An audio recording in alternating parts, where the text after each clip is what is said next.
He's like a really good door salesman. You're like, hey, you like this door here? You know, let me show you the ins and outs of this door. You know, it opens the door to a whole new world. Don't want to look behind this door. There's something scary behind that.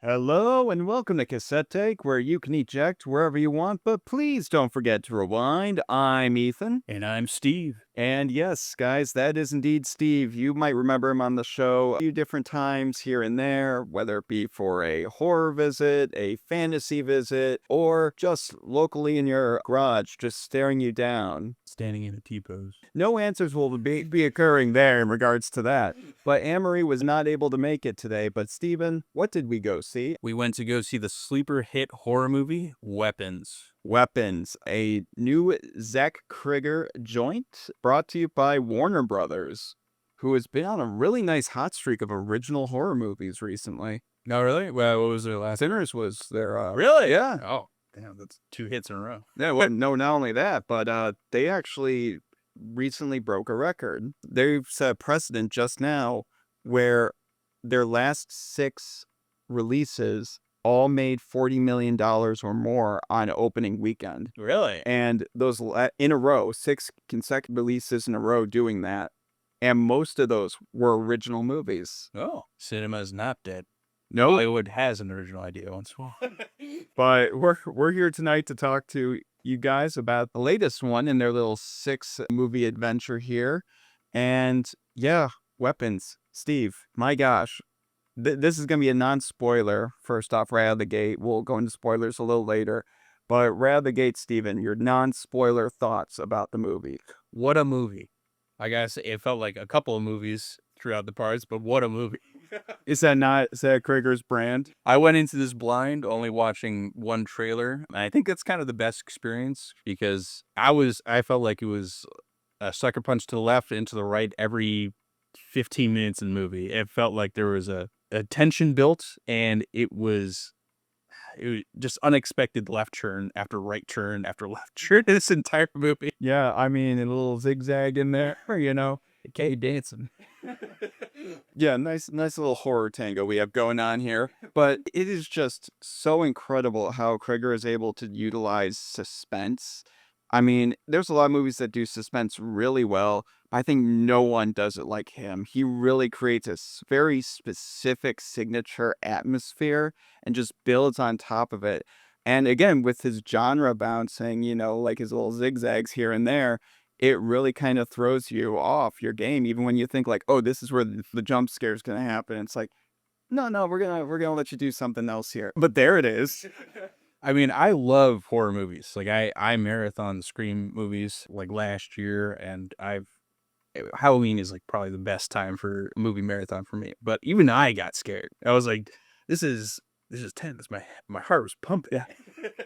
Arguably, I think that this would be a movie that not only horror fans would really enjoy, which we were an audience filled with horror fans, you could just tell. But, you know, people that just really like good drama, I think, would really enjoy this movie at the same time, too. I honestly, if they didn't have a focus on horror, I think this would be a compelling enough story just to make a movie on itself. I mean, an entire classroom gone missing. That's a murder mystery right there. Yeah, and for all you guys who don't know the, you know, general premise of it, you know, we won't say much. We'll just say what basically the synopsis logline said. It's basically a class goes missing, 17 kids out of 18. Yeah, 17 out of 18 kids disappear into the darkness one night, and everyone's looking at the teacher, and only one kid remains.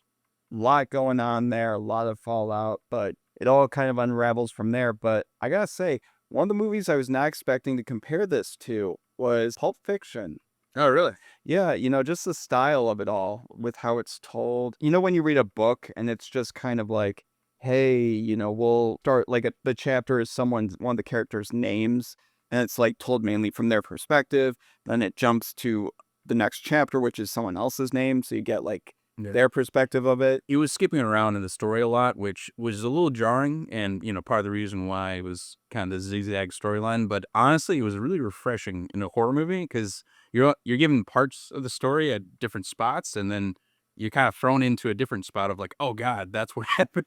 And like there's a cliffhanger, and you're basically just thrown into a different spot in the story until you realize, oh my God, this is what happened. You think it's going to go one way, then it goes another, and then it distracts you with like, hey, look at this shiny object over here. And gosh, that's another thing he does so well is perspective. Oh my God, the cinema shots for this movie were, I think that's what really built the tension in the first half of the movie, is just the zooming in slowly into like the dark hallway, or slowly onto a door of where a abrupt knock was. Yeah, that's the thing though. In a lot of his like, I've only seen two of them, Barbarian being the other, but that man knows how to use a door.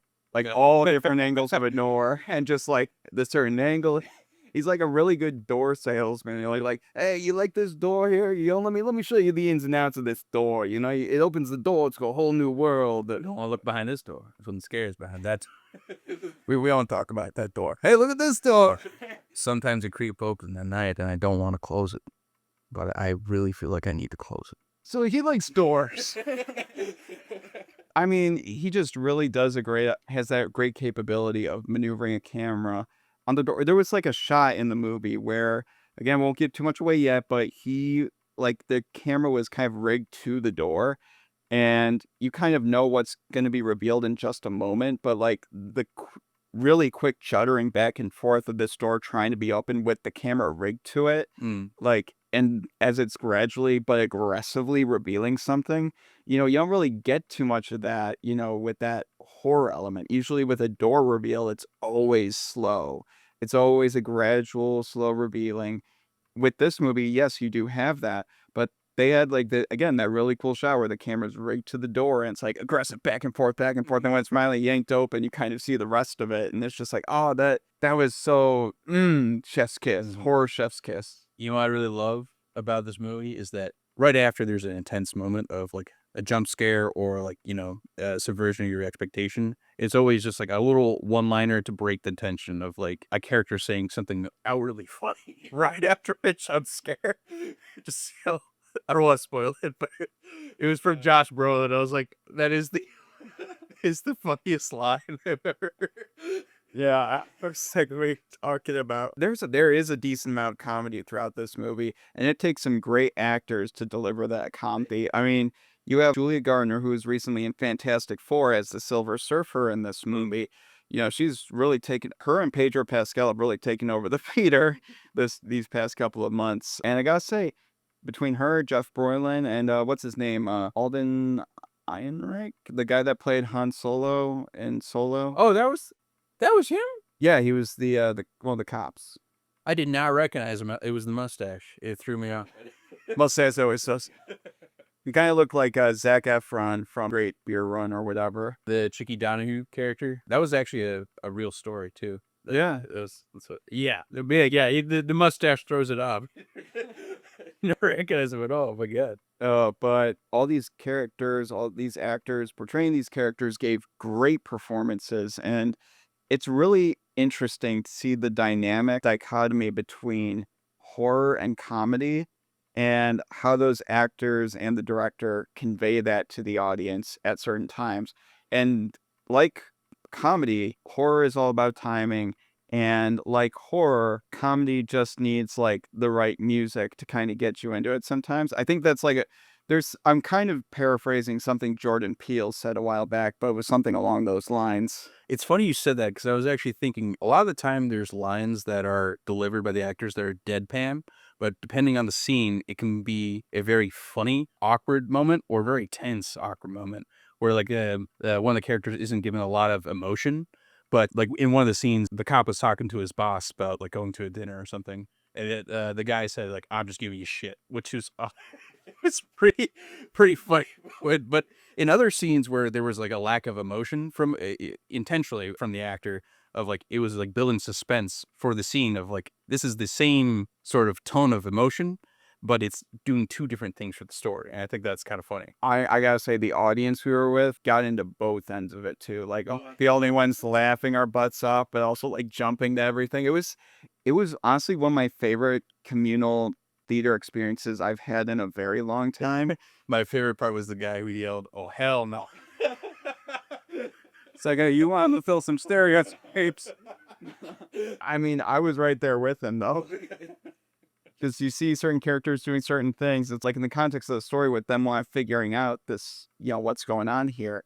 Yeah, you don't blame them for wanting to do certain things, but at the same time, you're like, I don't know, would I really want to do that right now in this moment with the scary music playing and but they don't hear the scary music, so I can't warn them. And please, in their perspective, like, should I like do a podcast about it? Maybe they'll listen.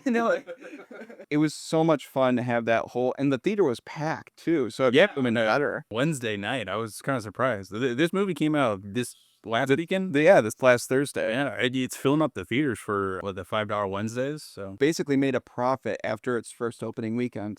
really, Yeah. pretty impressive for a movie. I mean, it's a low budget horror film.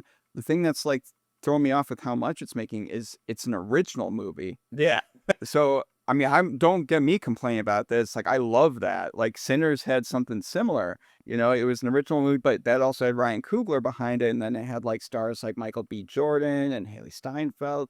And here you do have some really prominent cast. yeah, Josh Brolin and Julia Garner. she's from Ozarks, right? Yeah, Ozark. Yeah, that's where I recognize her from. Ozarks. Yeah, so you have them in here, but then you have Zach Cregger, who only really did, or rather is really only known for one other movie, which is Barbarian, which got some great gradual praise over time, but didn't immediately hit the ground running with great success. Whole classic.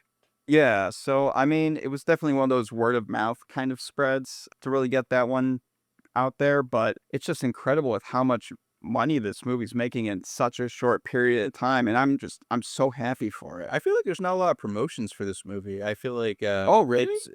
I just seen the one trailer. I mean, I haven't been outwardly looking for promotions for it, but most of the praise I'm hearing for this movie before going to see it was just TikTok of people doing the standing DLR run, Haphazard Naruto run. Yeah. I think that's actually adding to the marketing factor of this movie of like just the iconic run. Yeah, anything simply you can do without needing to go out and buy something. Like, you could just It innately tied to the movie of like very visible action, almost as if they intended to make it like a viral thing, But I don't know. That's just a conspiracy theory. because from my perspective, I think they did a great job. Like, I saw so much marketing for it, but the thing is, they limited what they showed. That really helped this movie. Very rarely does a trailer not reveal everything, and it just showed just enough to pique your interest and go in with just the right amount of information to enjoy the movie. And the same thing happened with Barbarian, like it really just was a doorway on a patio. You didn't really see much, from that trailer, except like the most basic premise of it all, which gave nothing of that movie away. I guess just from Barbarian, that immediately was everyone's calling like, oh no, this guy's doing this movie. I don't care what the marketing's looks like. I don't care how simple the premise is. I'm gonna have my butt in that seat because I know I'm gonna be delivered to. 1-day shipping, man. It's gonna be great. Same day shipping. Now, Steven, I think we've talked quite a bit about some spoiler-free thoughts. I think let's get into some spoiler territory. However, before we do, I gotta ask you, out of 10 pseudo Naruto runs in the middle of the night at 2:17 a.m., how many would you give this movie out of 10? I gotta give it a 9 out of 10 Naruto runs. I would say I never had any expectations going in, but it was a very pleasant surprise watching this movie. And a lot of horror movies are hit or miss if they can scare me or not. This one really scared me. I was very surprised about that. I was like, the tension in this movie really got me. The writing itself was also a very big breath of fresh air, but I don't think it's in the zeitgeist of, oh, this is a horror classic. So I'm just going to keep it at a 9 out of 10. I don't know. I think I need to marinate it on it a little more, because we just came out of seeing it. And this is definitely one of those movies. I think with most horror movies, most movies in general, it's always good to marinate it before giving it like a true definitive score and really defining your thoughts about it. And for me, the tentative score I'm going to give here, especially after that ending, which was awesome.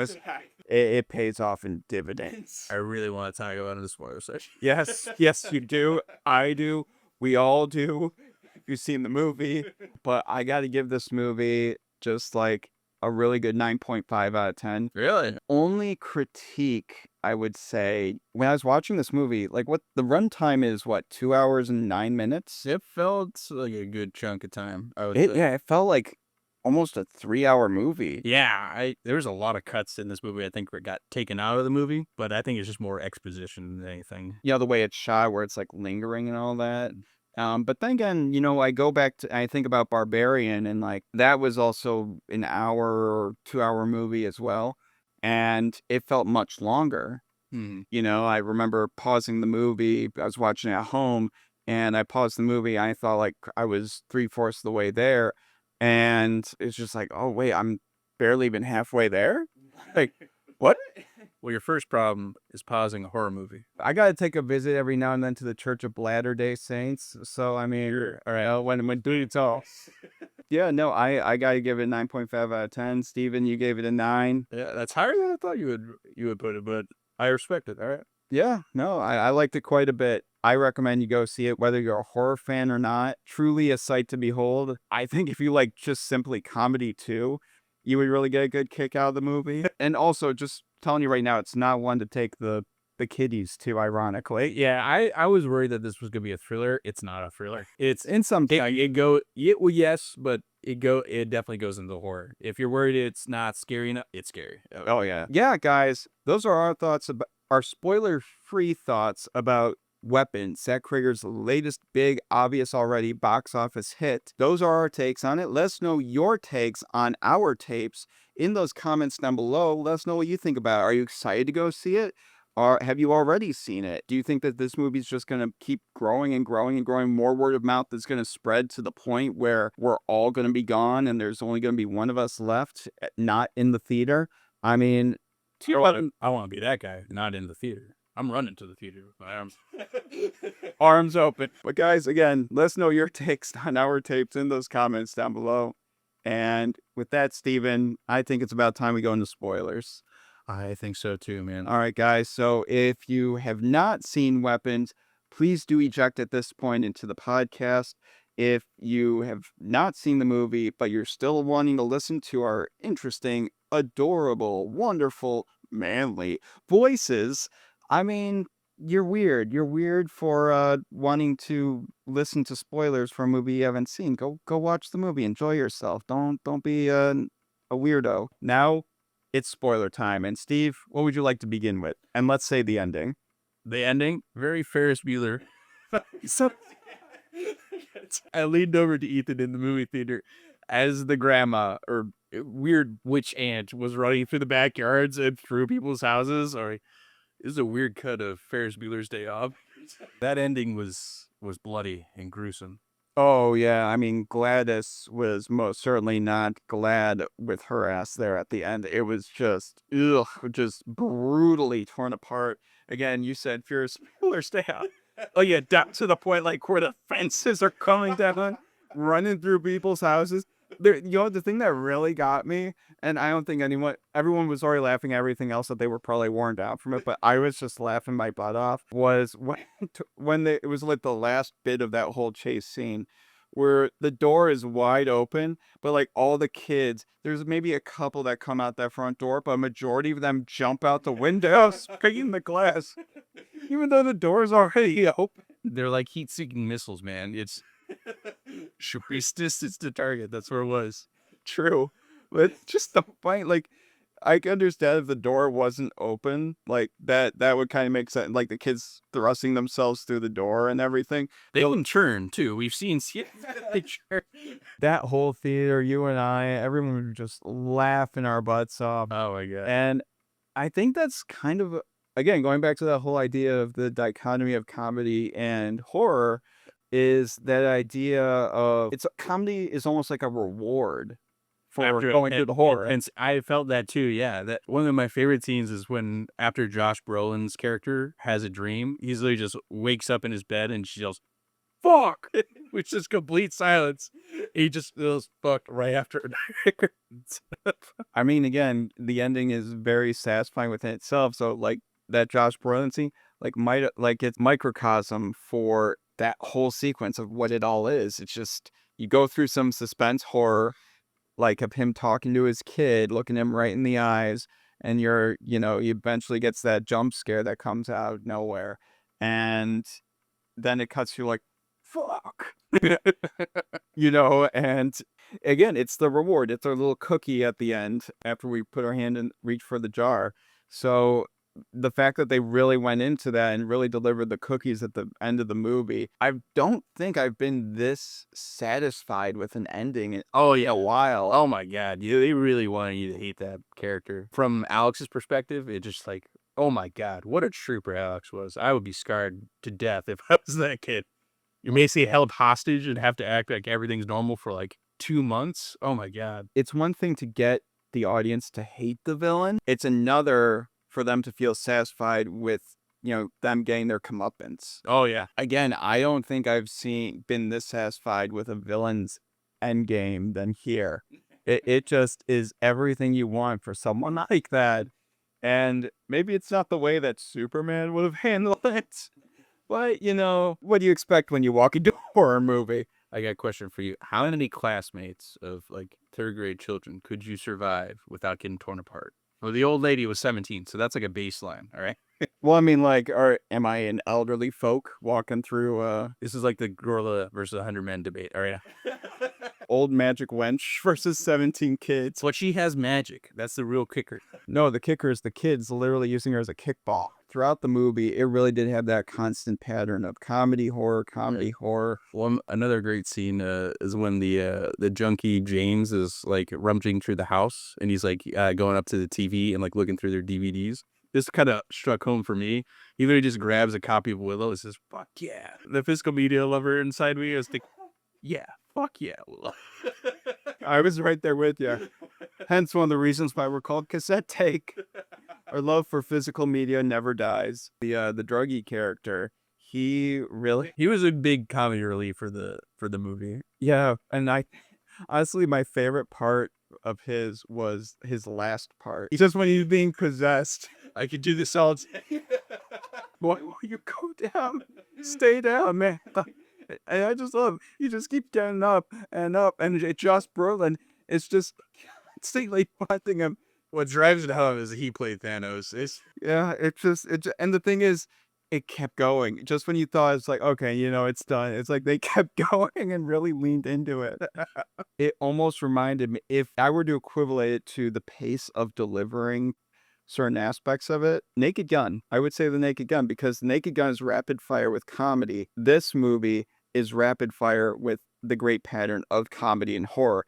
It's constant rapid fire with both aspects, but since it's genre bending here by using both, it feels like it's, not really rapid fire of the same thing constantly. It kind of oscillates. It goes from horror into comedy, horror, comedy, back and forth like that. Yeah. Yeah. Now, Steven, what would you say was your favorite moment throughout the entire movie? Oh, I would say it would be the gas station scene. I think that was like the first time it was like, wow, this is a really kind of gory movie of I think he was the principal just literally running at the I forget her name, but the teacher's character at the gas station. It felt more real of like, oh, just some random crazy guy just chasing after this woman. He's literally running down the road chasing after in her car, and he just gets sidelined by a truck. And when it pans over to his dead body of just completely gory mess of mashed potatoes that is his head, I was like, wow, this is a bloody horror movie. I was expecting almost Arnold Schwarzenegger to walk on screen and be like, Melon. Like, just, wow. I saw you, like, kind of, like, cringe when that came up. I was actually cringing in this movie. I was like, this is a lot of body horror. No, there is an interesting moment in the movie that happens, and I kind of want to get your take on it. What do you think of, like, during that Josh Brolin dream sequence? What do you think the whole idea of that flying gun and the ominous AK-47 in there? Yeah. I think that was just foreshadowing of what the actual purpose of the kids being hypnotized was, like them being used as weapons later. The way the story is kind of set up, it kind of drip feeds you information as the story goes on. That was like the only part of the movie I was like, what the fuck is kind of going on? It was just a ominous giant AK-47 floating in the air, and it had 217 on it at the time. The time that they went out into the woods, or to Alex's house, basically. Yeah, and it was over Julia Garner's character's house, right? It wasn't over No, I think they ran back into the house for Josh Brolin, because then he went into the house and started talking to his son in his bed. So I think he ran out and then ran back into the same house. Oh, so that was his own house? That was his own house. Okay, right. Another thing for the movie, as I was kind of thinking back to it, there was a lot of foreshadowing. You see, like, the main villain of, like, the weird clown grandma character. You realize it's actually the aunt, Alex's aunt, who is the one who's hypnotizing everybody. And there's a lot of little drip feed of, like, parasites being, like, the lesson in class before everybody disappears. And then when the principal is watching TV, he's watching a documentary about a fungus that takes over your mind. So there's, like, little spots in there where, like, if I watch the movie again, I feel like there's gonna be a lot more foreshadowing throughout the movie of, like, oh, what's actually going to happen to Right. people, you know? Yeah, and a little cordyceps, Last of Us for the Last of Us fans out there. I agree with you. Like, definitely really good use of foreshadowing. That's the only bad case of foreshadowing that I would say was the random AK-47 in the air. Yeah. I mean, another thing that could be about that is just kind of like, oh, it's either just intense symbolism for what would happen, like, a school shooting or something like that. Like, That's what I was kind of thinking at the first. yeah, but or, kind of going back to kids being used as the bullets almost, like as weapons, or like someone being used as a weapon against themselves or each other. Again, it's like this idea of us kind of like point a witch hunt. We're constantly on a witch hunt Yeah. after each other. And we bring up this idea in this movie, though, that's different, where there's a literal actual witch in town during a witch hunt, and she's not really even truly introduced until 3/4 of the way through the movie. Well, actually, in the opening scene, you see the back side of her. Right. You don't realize that's not. And in fact, she's actually in the interview with the kid. Yeah, that's what I was saying. Yeah, so, yeah, but she's not like truly introduced. He's out of Yeah, focus. Yeah, very much so. yeah. It's such an interesting take on that whole witch hunt philosophy and how it's viewed in today's world and how it can be viewed, in a hyperbolic, bonkers, crazy situation like this with actual magic. Wait, so was this movie actually based on a real story or no? They had the intro where it was sort of like a narration of, oh, this you'll never see this in the news because it got covered up because the FBI and the detectives involved wanted it to go away because they didn't really have an explanation for it. I'm assuming that's fake, right? This isn't like a real story, right? I don't know. I've heard that it was kind of inspired by true events where kids get caught up in something bad and then the teacher gets blamed and, parents are wanting to investigate and get, it's just, Before the witchcraft got introduced, it actually was a believable story of, yeah, okay, maybe this could have happened in real life. yeah. And, it kind of like Sinners. Yeah, the first half of the movie was like, wow, this like feels like a timepiece for like the early America. And then it goes into the supernatural. It is almost exactly like the first half movie. Oh yeah, this is believable. Oh, that's not believable. But, oh, we're gnawing each other's necks out. That's nice. It's such a fascinating way of approaching it. But I think that goes for a lot of different horror movies nowadays, is just not really constantly focusing on the idea of slasher or like we need to hit the jump scares at this rate and we need this many jump scares, like getting all statistical about it. Like this feels natural. It's like a natural deliverance of good horror and well-paced horror. It fit the story as needed. Exactly. So, and I was kind of worried at first going into it, like with this the way it started. It's very ominous, yes, but it was very down to earth and very grounded, but in a way too simple way and very too lighthearted to kind of start out. So I was like, "Oh, is this kind of how it's gonna be?" But I'm like, "No, this is Zach Cregger.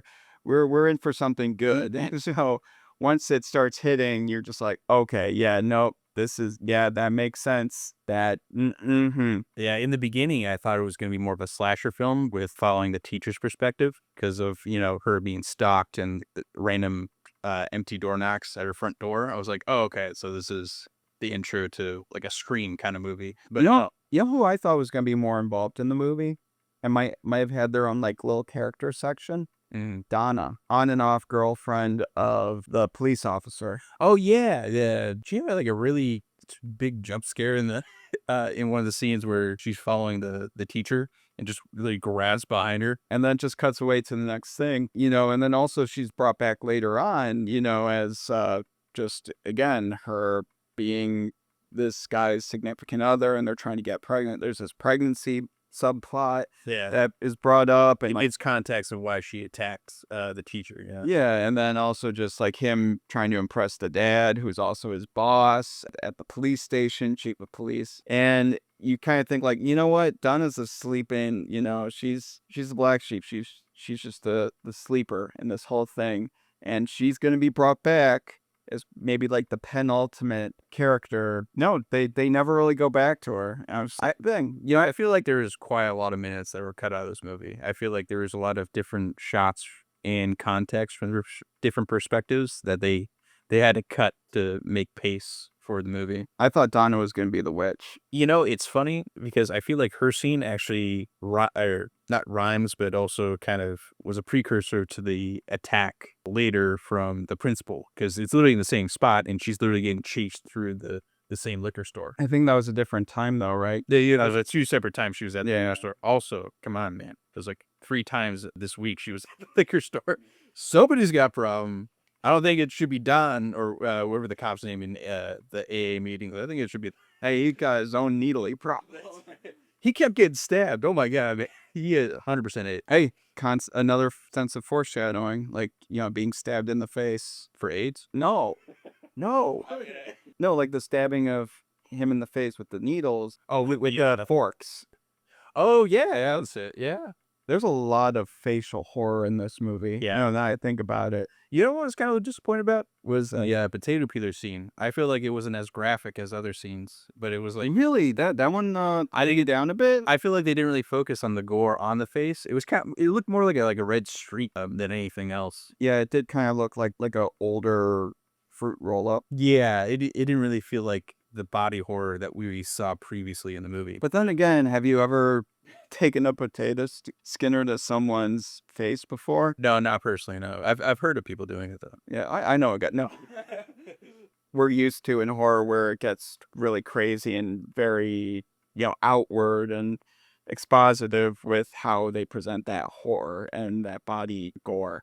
So, I mean, yeah, I could understand that, but at the same time, I think Cregger is a little more realistic with how he presents it, where it's like he doesn't want to be. The only thing he'll do with over the top is just situational over the topness, Yeah. rather than just visual crazy. That's too much blood in someone's head, kind of. He wouldn't do the Kurosawa slice in half, and then the guy's bleeding for like 12 hours, I've recently learned that was actually a prop mistake. And the reason why those movies were really bloody is because the squib burst all at once. And Oh, yeah. yeah, and I thought that was it was like an accident made like an entire movie genre, entire practical effect more viable. Julia Garner didn't even mean to grab the potato peeler to his face. It was supposed to be a fake prop knife. She actually took a potato peeler and, Zach's just like, hey, keep going for it. You pulled a Leonardo DiCaprio? Yeah, and then it's just like, she's peeling the skin. She thought it was all fake. No, he was dying. Take that, unions.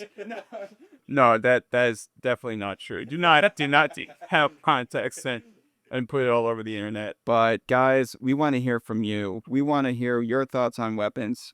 I hope that you guys have seen it at this point where you're listening and joining in this conversation. But hey, join in the conversation. Let us know your takes on our tapes in the comments down below on weapons here. Let us know your thoughts. Did you like it? Did you hate it?